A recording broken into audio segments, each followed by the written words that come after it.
kemudian listen, mendengarkan dengan aktif, mendengarkan dengan perhatian. Jadi kita bukan memaksa dia bercerita ya, atau menggali-gali dulu gimana kok keluarganya bisa hilang, bukan begitu ya.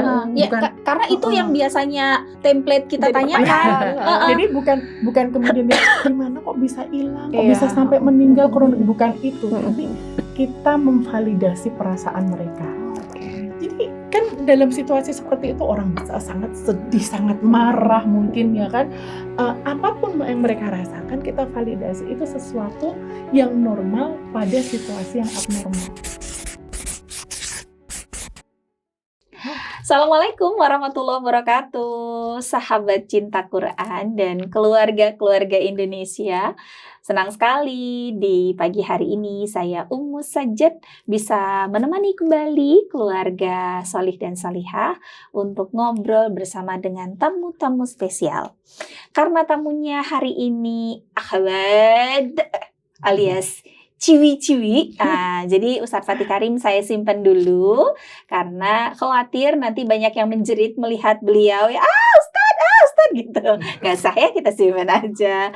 Dan tamu kita ini sebetulnya sudah beberapa kali menjadi narasumber, terutama kita banyak berbincang dengan beliau tentang masalah kesehatan mental karena beliau adalah seorang psikiater, dan hari ini beliau tidak sendiri, ditemani oleh sahabatnya sekaligus seorang narasumber di podcast Obrolan Ruang Tamu. Nanti teman-teman boleh masuk ke YouTube dan lihat salah satu program namanya Obrolan Ruang Tamu, dan di situ ada banyak sekali konten-konten yang edukatif dan menarik dari 3 orang wanita inspiratif dari Yogyakarta. Hari ini dari Jogja, kita impor langsung ke Bogor dan ingin ngobrol bersama dengan mereka tentang satu hal yang sekarang ini memang masih menjadi bahan perbincangan kita semua, tidak hanya di Indonesia tapi sampai dunia sebetulnya, tentang bagaimana kondisi saudara-saudara muslim kita yang ada di Aceh, Sumatera Utara, dan Sumatera Barat. Saya sendiri sebagai salah satu anak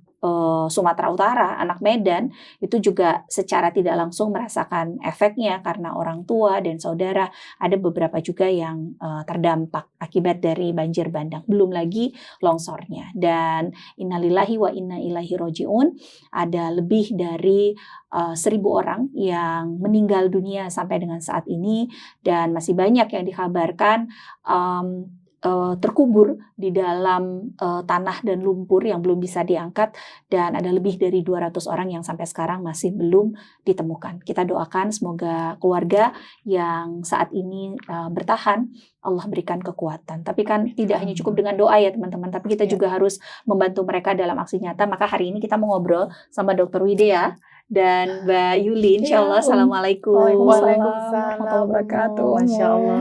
Terima kasih banyak sudah mau datang dan hadir kembali untuk Dr. Dea di podcast Cerita WFK, dan ahlan wa sahlan buat Mbak Yuli yang pertama kali hadir di sini. Terima kasih banyak. Sama-sama Om.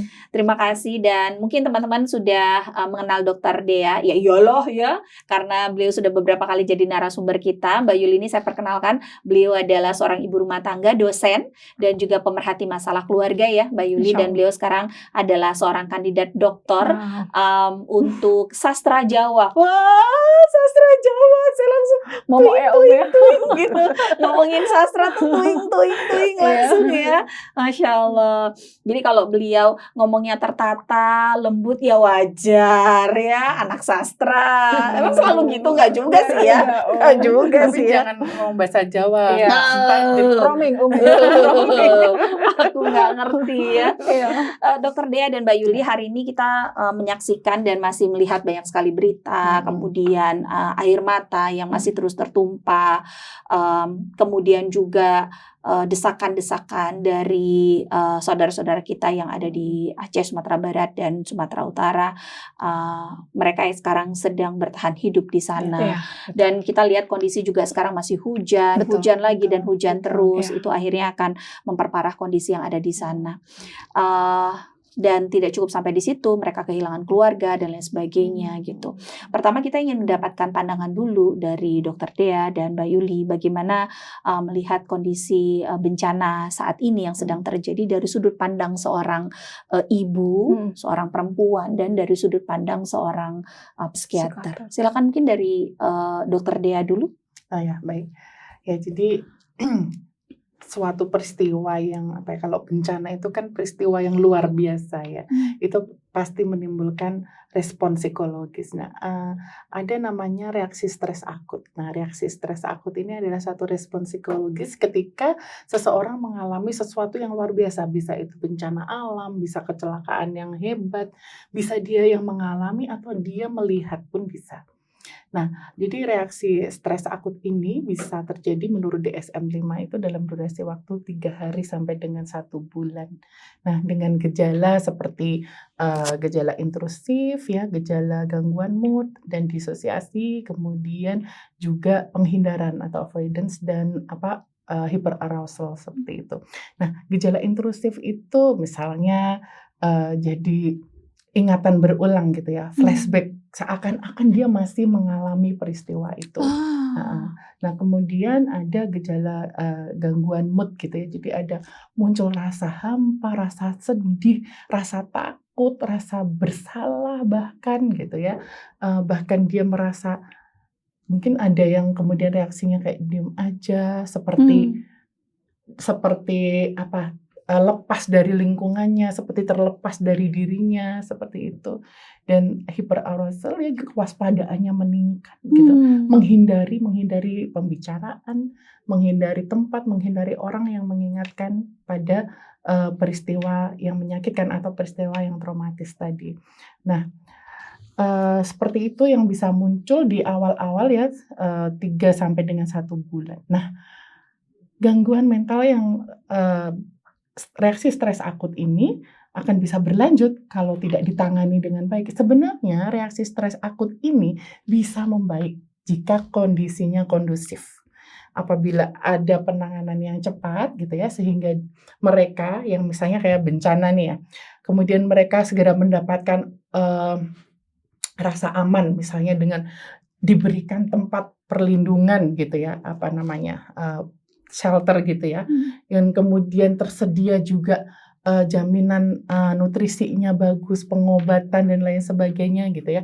Itu reaksi stres akut ini bisa membaik dengan sendirinya gitu. Tetapi dalam kondisi-kondisi tertentu memang bisa membutuhkan pendampingan dan pengobatan. Nah, kalau ini berlanjut terus, maka dikhawatirkan dia akan bisa masuk kepada PTSD namanya. PTSD? Iya, PTSD. Apa itu, Dok? Post Traumatic Stress Disorder. Jadi kalau sudah lebih dari 1 bulan, nah ini menjadi tadi PTSD namanya, gangguannya gitu. Nah kalau PTSD penanganannya tentu sudah tidak seperti pada reaksi stres akut ya. Ya, ada juga psikoterapi di situ dan sangat mungkin dibutuhkan juga penanganan dengan obat-obatan kalau sudah sampai PTSD gitu. Oke. Ini sebagai awalan ya, awalannya aja udah bikin mikir nih. Kalau dari Mbak Yuli bagaimana melihat bencana yang terjadi sekarang? Kalau melihat, karena saya sebagai ibu rumah tangga ya, jadi kalau melihat anak-anak mengalami pada saat bencana banjir tuh pasti yang perlu diperhatikan adalah anak-anak ya. Terlintas di FYP IG saya waktu itu ya bikin saya jadi kayak anxiety ya, Dokter ya. Jadi kalau melihat FYP sekarang itu kan isinya bukan kabar-kabar yang baik ya, adanya itu kabar-kabar yang kurang baik terus. Nah, ada seorang anak yang saya lihat di situ, dia masih umur berapa gitu, bapak ibunya udah nggak ada, tapi kayak melambaikan tangan gitu. Itu kayaknya cukup viral juga, bahwa intinya nitip dan dia dikasih tempat kardus kalau nggak salah gitu. Itu cukup ramai juga di FYP. Di situ tuh benar-benar ya ampun, saya sebagai ibu rumah tangga tuh ngerasa terpukul banget gitu loh. Jangan sampai ada korban anak-anak gitu ya, apalagi memang mereka tentunya tidak berdaya melihat kondisi bencana seperti itu. Dan yang paling penting adalah kalau tadi melihat mental yang sangat terpukul pasti anak-anak ya, karena trauma yang paling dalam adalah pasti anak-anak juga ya Dokter Dea ya. Dan pasti proses penyembuhannya pun juga akan berdampak cukup lama ya. Tetapi apa ya selalu muncul kesedihan ya. Rasanya tuh nggak pernah lepas rasa syukur kita ya. Kita dijauhkan dari bencana dan juga musibah, tetapi ada saudara-saudara kita yang terbengkalai dan sampai dengan 22 hari kalau nggak salah terhitung sampai dengan hari ini, bahwa masih ada saudara-saudara kita yang tidak tertangani dengan baik dengan adanya bencana kemarin gitu kan ya. Maka ya tentu sebagai seorang ibu berkecamuk, bagaimana kenyamanan anak-anak, bagaimana mereka yang harusnya mendapatkan pendidikan yang layak, bagaimana mereka harus mendapatkan kenyamanan, tempat makan, tidur yang layak, tetapi mereka tidak mendapatkan itu semuanya karena mereka berada di shelter. Iya, kalau shelternya pun ada, karena dengar-dengar kabar bahkan sampai sekarang tidak ada shelter yang layak yang dilakukan oleh pemerintah untuk penanganan korban bencana banjir kan di Aceh, di Sumbar dan juga Sumut. Maka sebagai seorang ibu tentunya pasti akan ngerasa ngelos dodo kalau dalam bahasa Jawa gitu kayaknya. Gak kuat banget kalau ngeliat berita-berita yang urusannya udah sampai ke anak-anak gitu ya. Kalau orang dewasa mereka bisa cari makan sendiri ibaratnya, tapi kalau anak-anak kan rasanya tuh kayak gak tega banget gitu loh. Apalagi tentu mereka yang masih membutuhkan vitamin ya, gizi, makan yang mereka harus cukup gizi, buah-buahan dan sebagainya. Sampai detik ini tuh kalau makan tuh kadang-kadang kayak inget, ya Allah bagaimana ya, nggak usah jauh-jauh ke Palestina deh misalnya. Tapi saudara-saudara di Sumbar kita apakah sudah cukup tertangani dengan baik gitu ya. Jadi rasanya tuh kayak ya antara ya nggak enak, nggak nyaman banget gitu ya. Kok sampai detik ini tidak ada peran dari negara campur tangan yang yang sigap untuk segera tertangani dengan baik sampai dengan sudah berapa minggu kita melewati peristiwa itu. Jadi ya rasanya tentunya pasti akan ngerasa hari-hari yang nggak enak banget gitu loh. Iya. Walaupun mungkin kita nggak berada di sana, rasanya tuh kayak pengen berada di sana dan melihat dan menyaksikan langsung bagaimana kondisi mereka, apakah benar-benar tertangani dengan baik. Karena kita hanya melihat di viral di FYP, tetapi selama ini ya pasti itu ada sebuah berita yang tidak mengada-ngada. Bahkan ada berita juga kan yang sekarang mungkin udah di take down ya, berita bagaimana seorang pemberitaan jurnalis harus berjibaku memberitakan suatu hal yang benar, bagaimana kondisi yang sebenarnya di tempat sana, tetapi mungkin tidak terekspos ya. Nah itu benar-benar rasanya sakit banget. Sebagai saya mantan pernah menjadi seorang yang bekerja di media gitu. Jadi rasanya ya kok bisa gitu. Gitu iya. Kondisinya kan saat ini tuh di sana banyak keluarga yang terpisah. Iya, betul. Iya. Baik terpisah secara raga ataupun jiwa. Ada yang masih sama-sama ada, tapi karena masing-masing memiliki trauma sehingga juga punya pikirannya masing-masing, padahal masih sama-sama. Iya. Ada juga yang mereka betul-betul terpisah secara fisik ya. Ada yang suaminya sudah tidak ada, atau istrinya yang sudah wafat, salah satu anaknya atau malah dia tinggal sebatang kara sehingga semua keluarganya sudah tidak ada, sudah wafat. Apa sih sebetulnya Dokter Dea langkah awal yang harusnya diambil oleh siapapun dari kita yang nanti akan terjun langsung ke sana, ataupun sebagai pengetahuan buat kita semuanya ketika nanti suatu saat Allah berikan kesempatan kita menjadi tim mental recovery, let's say gitu ya. Apa sih langkah awal yang harus kita lakukan? Bagaimana kemudian kita bisa menghibur mereka dengan cara yang tepat gitu?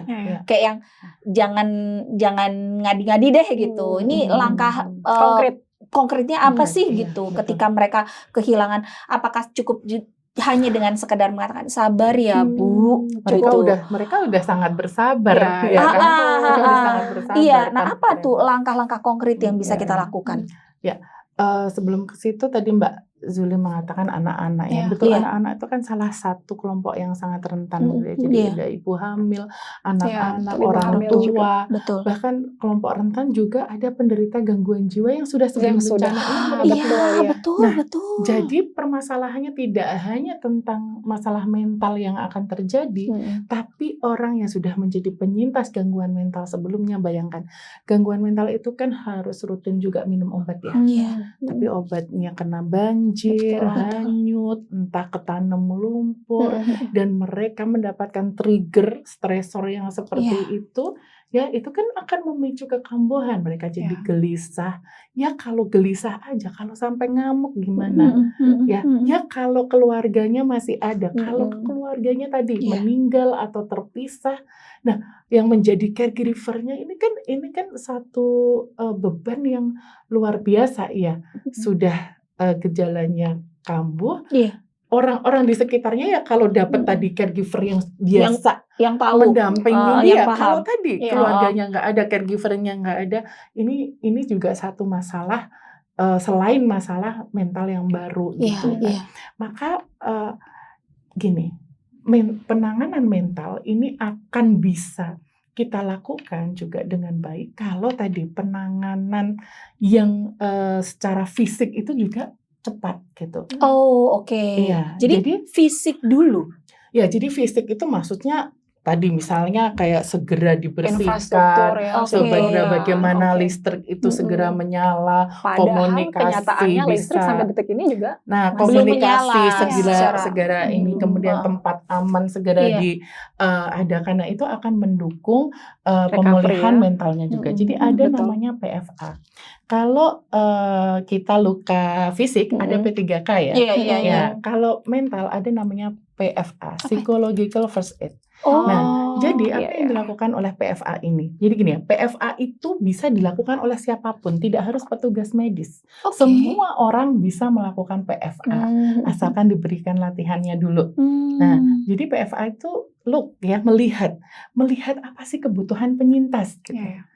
Melihat fisiknya bagaimana, melihat kondisi mentalnya gimana, dia distres apa enggak, kayak gitu. Terus dia kebutuhannya apa? Apakah dia butuh pangan, ataukah dia butuh pengobatan fisik, ataukah dia butuh informasi? Mungkin tadi ada keluarganya yang hilang atau keluarganya yang meninggal. Jadi seorang yang melakukan PFA harus bisa menyambungkan, karena ada link nanti ya. Jadi ketika penyintas ini butuh logistik, berarti dia tahu di mana posko logistik, di mana posko kesehatan, di mana posko keluarga. Nah, informasi itu karena kita memenuhi apa yang menjadi kebutuhan penyintas seperti itu. Kemudian listen, mendengarkan dengan aktif, mendengarkan dengan perhatian. Jadi kita bukan memaksa dia bercerita ya, atau menggali-gali, duh gimana kok keluarganya bisa hilang, bukan begitu ya. Ya, karena itu yang biasanya template kita Jadi tanyakan. Jadi bukan kemudian dia, gimana kok bisa hilang, kok Iya. bisa sampai meninggal, bukan itu, tapi kita memvalidasi perasaan mereka. Jadi kan dalam situasi seperti itu orang bisa sangat sedih, sangat marah mungkin ya kan. Apapun yang mereka rasakan kita validasi, itu sesuatu yang normal pada situasi yang abnormal. Jadi perasaan apapun yang mereka rasakan itu adalah perasaan yang normal, wajar pada situasi yang abnormal. Nah, kita menjadi pendengar yang aktif. Jadi pendengar aktif itu bisa tidak sekedar gitu begitu, enggak ya, tapi perhatian penuh sehingga dia itu merasa benar-benar kita hadir. Dia merasa didengarkan karena kebutuhan mereka ingin didengarkan gitu. Makanya selain mendengarkan tadi juga mereka ingin apa yang menjadi kebutuhannya itu segera terpenuhi gitu. Nah, itu maka PFA ini akan bisa kita lakukan juga kalau semuanya mendukung. Gimana kita akan memenuhi gitu kebutuhan penyintas? Kita melihat wah ini butuh makan tapi nggak ada logistiknya, nggak nyampe. Mereka butuh tempat yang aman tapi nggak ada tempat yang aman, kayak gitu kan. Mereka bingung cari keluarga tapi kita nggak ada informasi. Maka semua itu saling berhubungan. Kita akan bisa penanganan mental lebih cepat juga kalau juga semuanya itu diatasi dengan cepat juga. Juga misal tadi untuk orang-orang yang sudah menjadi penyintas gangguan mental ya, mereka kan juga butuh pengobatan segera, bahkan mungkin butuh untuk rawat inap. Betul. Tapi sekarang rumah sakit pun juga terdampak. Obat-obatannya kena dampak bencana obat-obatannya juga hilang tadi ya. Betul. Artinya ketersediaan obat-obatnya belum ada atau tidak cepat gitu. Nah, ini kan tentu akan menghambat, maka penanganan mental juga akan bisa baik kalau tadi semuanya juga baik, maka kalau ada keterlambatan sebenarnya kita sedang artinya ini kan beban mental mereka itu menjadi lebih berat. Iya. Karena mereka ini semua cepat aja, mereka ini harus bagaimana dengan dirinya itu bisa menata dirinya, harus melakukan regulasi emosi atas apa yang terjadi. Apalagi kalau tadi listriknya tidak cepat menyala, komunikasinya sulit, terputus aksesnya, nggak bisa makan, itu kan lebih berat lagi. Dan tentunya tadi kita tidak hanya bicara orang-orang dewasa, anak-anak juga, ke depannya kita mau menciptakan masa depan bagaimana ini anak-anak ini gitu. Iya, betul. Karena memori mereka ini kan sudah apa yang menurut kita orang dewasa ini sesuatu yang menyakitkan, anak-anak itu bisa lebih menyakitkan lagi bagi mereka gitu. Belum lagi dalam situasi seperti ini misalnya, orang dewasa itu orang dewasa sendiri bergulat dengan emosinya. Anak-anak seringkali menjadi korban dari ketidakstabilan emosi orang dewasa. Iya, kan? Iya, benar. Kan anak-anak kan bentuknya itu bisa regresi kan. Ya, mereka tuh bisa jadi mungkin tadi udah nggak ngompol, bisa jadi ngompolan gara-gara seperti ini, ya kan? Iya. Ini ya bisa jadi ngompolan, Nambah rewel, emosi orang tuanya itu. manja. Ini dalam situasi seperti ini orang tua sendiri bergelut dengan mengatasi emosinya, anaknya begitu, nah bisa menjadi juga korban dari pelampiasan emosi orang dewasa. Maka kasihan sekali ya, sebagai kelompok rentan juga anak-anak ini harus kita perhatikan juga dan kita segera selamatkan. Maka semua ini saling berkaitan. Iya, nggak bisa satu aja ya. Betul. Sehingga poin awal untuk merecovery mental ya perbaiki dulu semua hal yang sangat berkaitan dengan itu ya, terutama sanitasi, kebutuhan pangan, lalu kemudian anak-anak gitu betul, tempat yang nyaman buat anak-anak, tidak harus yang mewah tapi membuat mereka jadi merasa menemukan rumahnya kembali dan ada aktivitas yang bisa membuat mereka teralihkan. Ya, nah karena kalau tadi semuanya itu bisa dipulihkan dengan cepat, maka reaksi stres aku tadi bisa pulih sendiri, gitu. Nah, tapi karena tidak cepat, nah ini menjadi PR yang tentunya PR yang luar biasa ya buat kita gitu.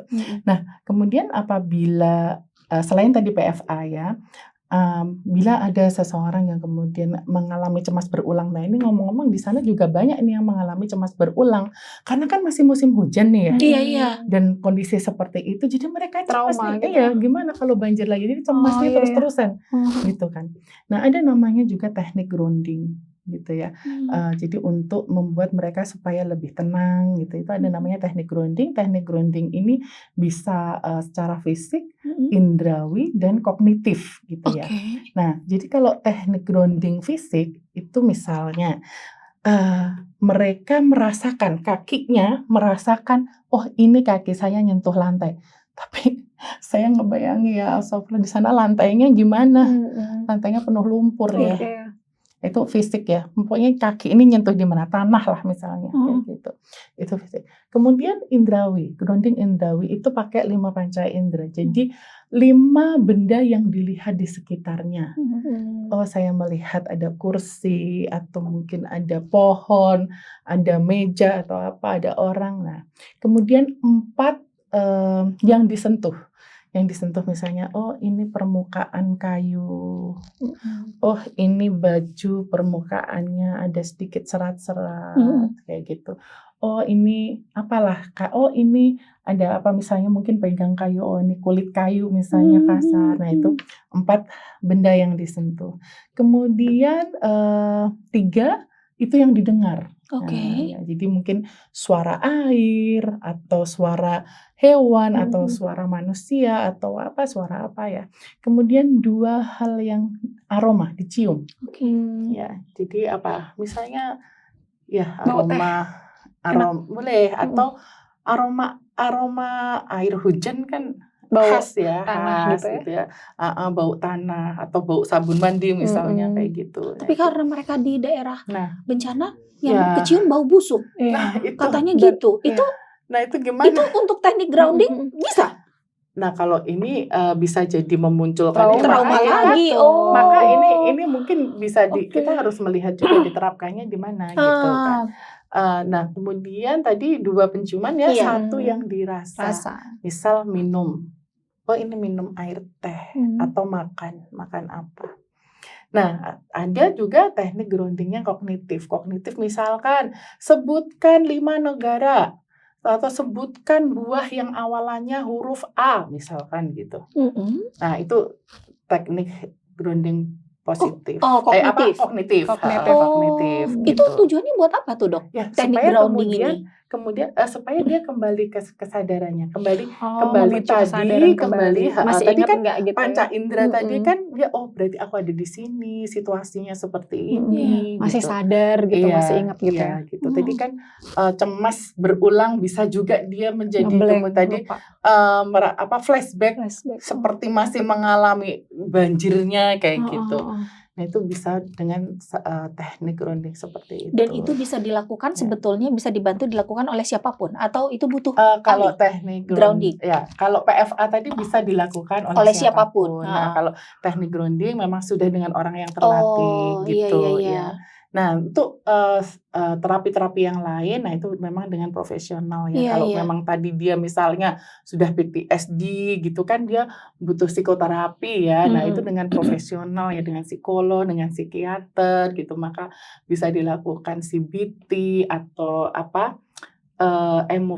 ini namanya EMDR ya. Jadi di eye movement itu eye movement ya. Jadi di distract lah ininya supaya dia bisa rilis gitu ya. Nah, itu teknik-teknik itu memang dengan profesional gitu. Dan mungkin juga butuh pengobatan. Nah, ini sudah ranah dokter ya, ranah psikiater gitu. Oh, kondisinya begitu ya. Jadi memang tidak bisa kita hanya fokus pada mentalnya saja, tapi ada faktor-faktor pendukung yang akan membuat recovery mental ini dia bisa semakin cepat atau malah semakin lambat. Ya, betul. Masalah mentalnya bisa semakin berat atau bisa diperingan dengan kondisi-kondisi itu tadi. Iya, gitu jadi memang tadi ternyata kecepatan tadi segera apa sih yang jadi ya kalau sekarang kan berarti butuh segera dibersihkan itu lumpur-lumpur, kayu-kayu ya kan yang terisolir, bagaimana caranya supaya segera ada akses untuk bisa masuk itu sangat-sangat vital kan, sangat-sangat ya harus segera dilakukan karena ya gimana kita ngebayangin yang di tempat terisolir, mereka makanan nggak bisa nyampe sana, gelap, yang kemarin jadi di media sosial disebut kota zombie itu zombie yang gelap, Masya Allah. Kadang-kadang sering gedek banget gitu Dan loh. itu Kenapa belum nggak ada alat bau berat busuk untuk segera mengambil kayu-kayu gitu loh. Karena kan itu akan berdampak juga untuk fasilitas jalan ya. Kayaknya melihat kok belum ada viral juga ya alat-alat berat untuk segera mengambil kayu-kayu, membersihkan itu secara warga semuanya dan mungkin karena memang keterbatasan dan memang kurang cepat dan kurang sigapnya negara dalam keadaan ini ya. Iya.